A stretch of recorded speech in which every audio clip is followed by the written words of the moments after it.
Hello, I'm back. Kieran from Speaking Spurs, talking all things Tottenham. We're going to talk about the mental week that Spurs have had, where I think we're finally showing some kind of intent that we are not letting up anytime soon.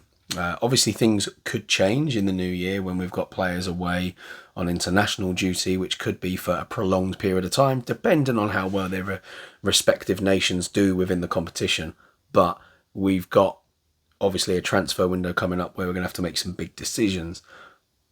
But yeah, let's talk about it. So, a decent win against Palace, and the reason I would say that is because they're a difficult team to break down at home, and I feel like I say this every season when we play them.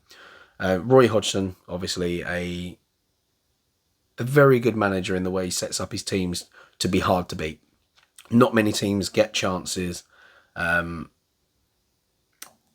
at their place. They struggle to create because they put so many men behind the ball. And I think, again, it was evident in this game that we didn't have loads and loads of chances. We managed to take a couple. So, yeah, Maddison's game-changing play once again helped us to the 2-1 win that moved us temporarily 5 points at the top of the Premier League, which, I think we knew it wasn't going to be 5 points by the end of the weekend because the teams around us obviously need to do their bit to show that they're in the hunt as well. But yeah, so we were actually tamed during a low-key first half in South London, but it was Maddison's cross-come shot. I think it was probably more of a miss-hit shot, but nonetheless, it was in the right area. After the interval that forced Joel Ward to turn it into his own net.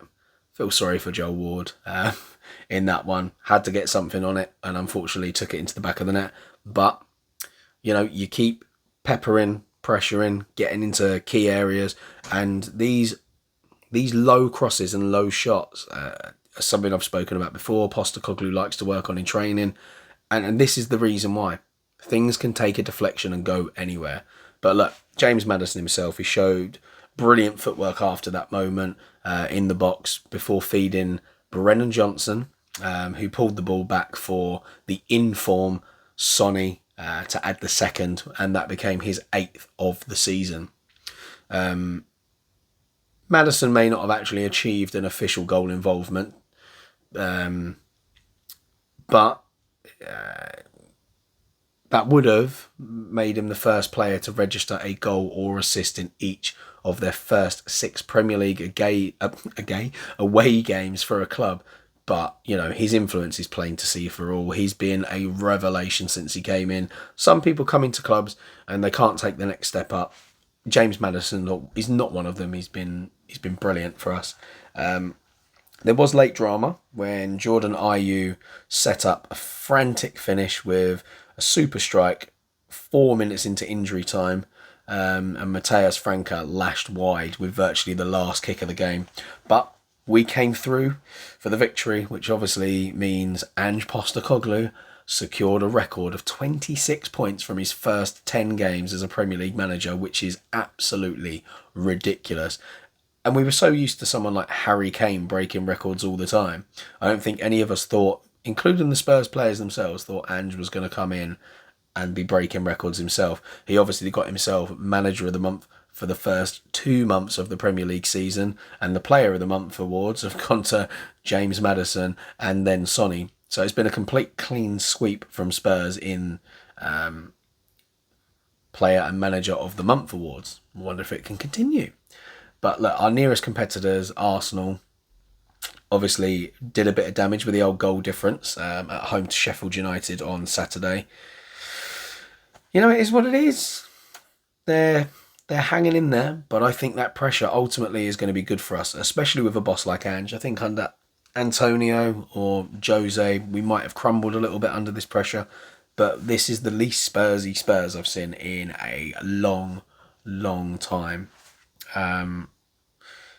There were moments during the opening 45 when it looked like Roy Hodgson could be the one celebrating on his landmark night.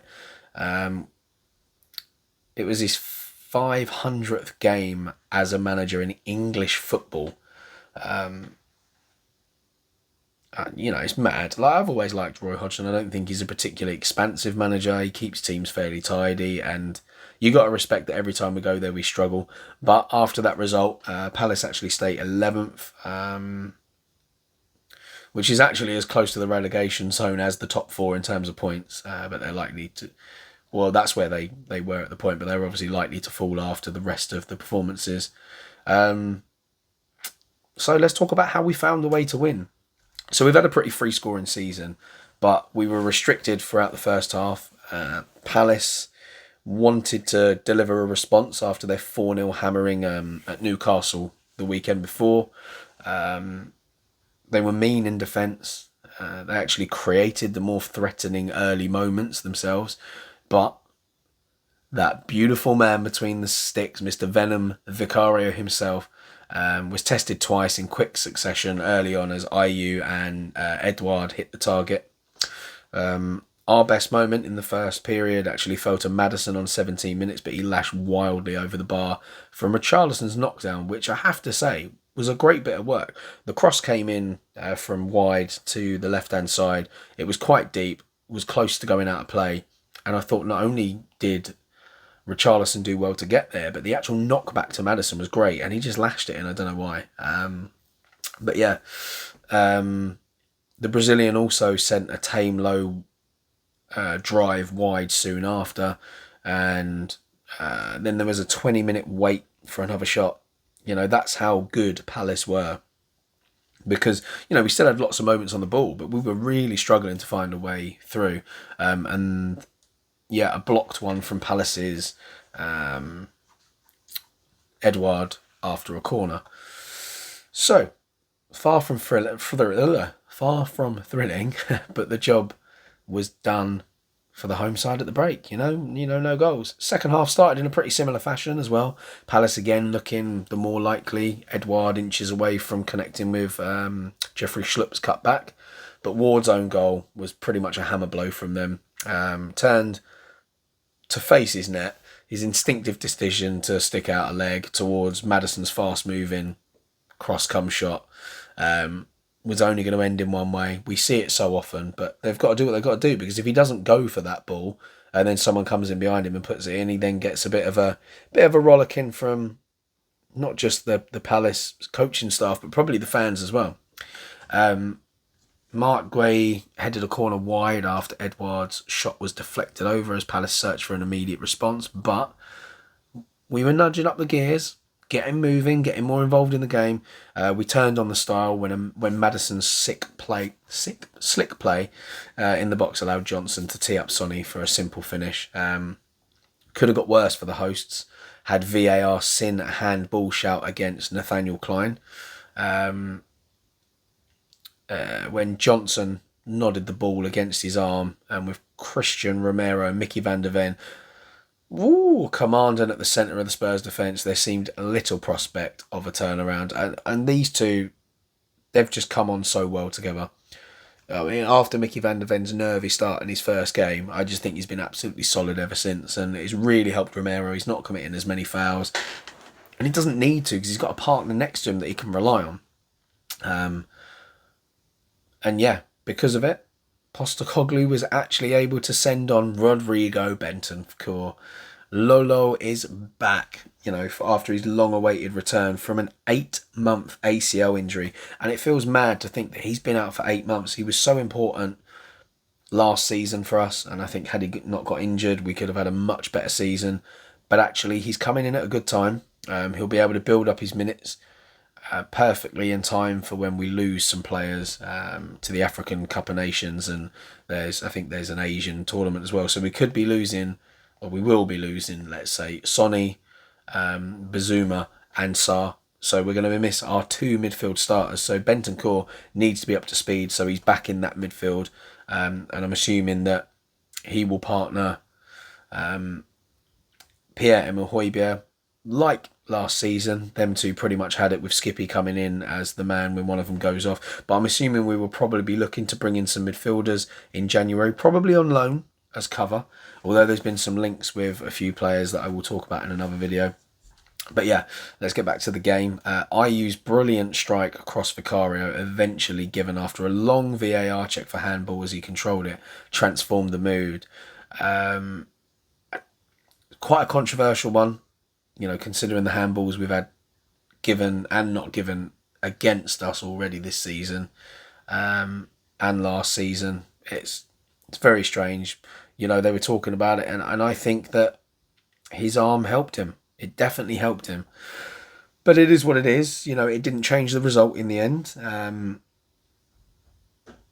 It could have lifted the roof off if they'd scored another goal. But there was a swipe under pressure from Pedro Porro. They were relief to our travelling support, who were revelling in our side's best start to a Premier League season with brand new manager Ange Postecoglou. So let's talk a bit about some stats now. Just general ones.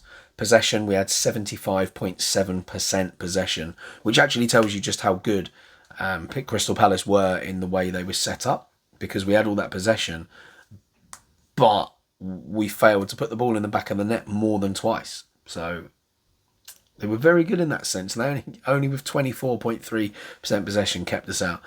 Dual success rate, we had 53.1%. Aerial duels, we took 60% of those. Interceptions, we made 6 to their 10. We were offside 3 times. We only had 2 corners though to their 11. If we look at, let's say, distribution, we completed 732 passes to their 220, 44 with which ours were long, but they had a whopping 51 of their 220 that were long, which goes to show how well our pressing game is. It's forcing teams to have to look at long balls rather than playing around us. Our passing accuracy, considering 732 were played, was 91.4%. It just goes to show how well we are actually using the ball. What else? Oh yeah, theirs was down 67%, theirs was. And that is, again, shows you evidently from that pressing that because they were having to go long, it was less likely to be accurate. The accuracy in the opponent's half, however, dropped to 81.8%, but you would expect that because you have to be a bit riskier. Crosses, we managed 16 to their 20, and our crossing accuracy was actually only a measly 12.5% to their 25%. If we look in attack, obviously we scored 2 goals to their 1. We only had 10 shots to their 13. We only had 1 on target. Obviously the other goal was a deflection, so that's not a great stat from our 10 to only have 1 on target. We had 6 shots from outside the box, only 4 inside, and our shooting accuracy was only 10% to their 23.1. If we look in at defence, we made 20 tackles to their 24. Our success rate, though, was 70%, and their success rate was only 58.3. Clearances, we made 23 clearances in that game to their 12. Disciplinary-wise, only 1 yellow card in the game for us, no reds. And yeah, let's talk about Ange now, what he said. He was obviously asked about, fans and can they, picture us mounting a title challenge, and he said, let them dream. It's what being a football fan is all about. It's fair to say that this lot have suffered a fair bit, so I'm certainly not going to dampen that. And I think that's quite funny because that's a bit of it's a clever way of having a dig at previous management, but also a little dig at the owners at the same time, potentially. But speaking about the performance, he said, I really like the way we handled tonight. They're a very well drilled team defensively. I knew it was going to be an open game with bags of chances. The boys were patient and found the gaps in the way we spoke about, and then the real composure when we got ahead. A bit of drama at the end, but I thought the lads handled it really well. Obviously, Roy Hodgson was pretty disappointed not to build on stuff. But yeah, so Sonny has now scored 8 goals in 10 Premier League games for Spurs this season. Only in the 2021 season, where there was 9, has he netted more through his opening 10 league appearances in a single campaign for the club. Romero actually completed 141 passes in this match, the most by a Spurs player on record in a single Premier League game since the 2003-04 season.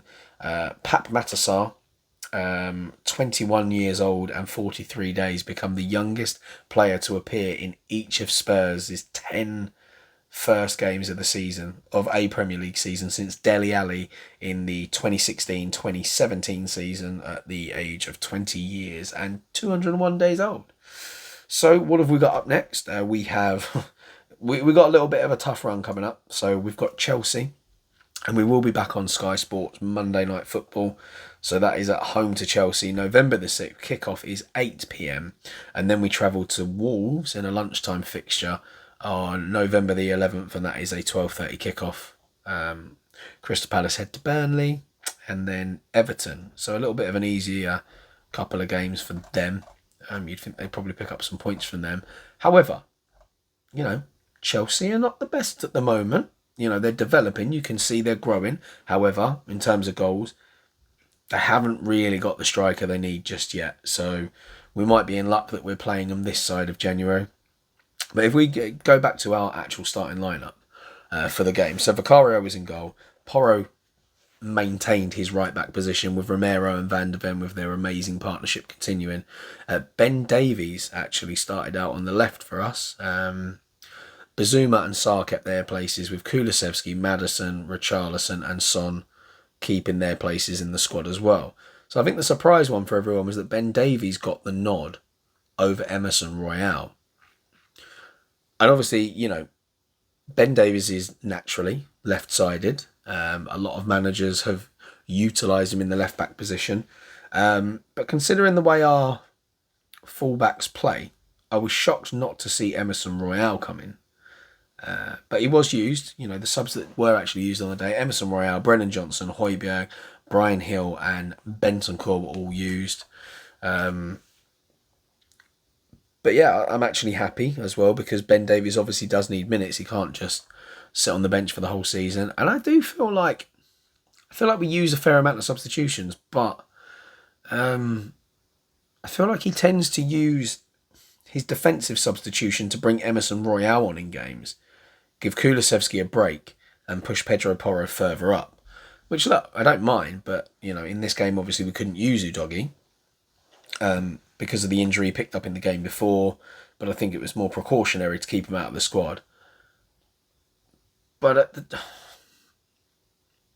yeah, then obviously Ben Davies was going to have to come off at some point because he hasn't played enough games to be completely matched up. But, it is what it is. It was nice to see Brian Hill get on the pitch as well. I feel like he could be used a little bit more as the season wears on. We'll see what happens to him in January if we look to move him on, because obviously Brennan Johnson can play on the left, Richarlison, Sonny. It's a pretty busy side of the pitch if you think about it.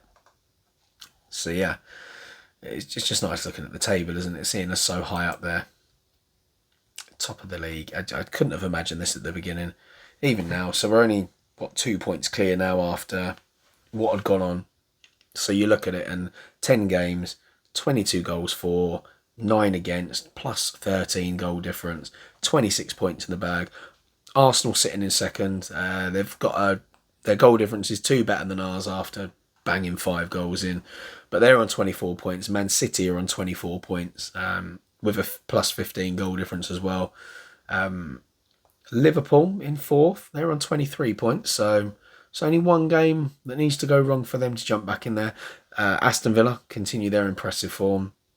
And they are sitting in that 5th spot, with Newcastle having a bit of a, and Brighton as well, actually having a bit of a mixed start to the season. Them in 6th and 7th, with Man United down in 8th, Chelsea all the way in 11th. It's mental, absolutely mental. May it long continue. So I'll leave it at that today. So just a quick catch up on where we are, but there will be bits coming up. I'll do a video talking about our loan players. Quite a few of them out at the moment. Tanguy Ndombele once again drawing headlines that he doesn't need to be drawing. I don't get it. I don't get how a player so talented can waste their career because they just can't be asked to get fit, essentially. He has so much talent and could be such a good player if he could put the energy in. But I mean, I suppose whilst he's still being paid that kind of money to play football, what motivation is there? So we'll talk a bit about that, the players out on loan. and just some other little bits. So thanks for sticking around. I hope you enjoyed that one. Apologies that I've been away.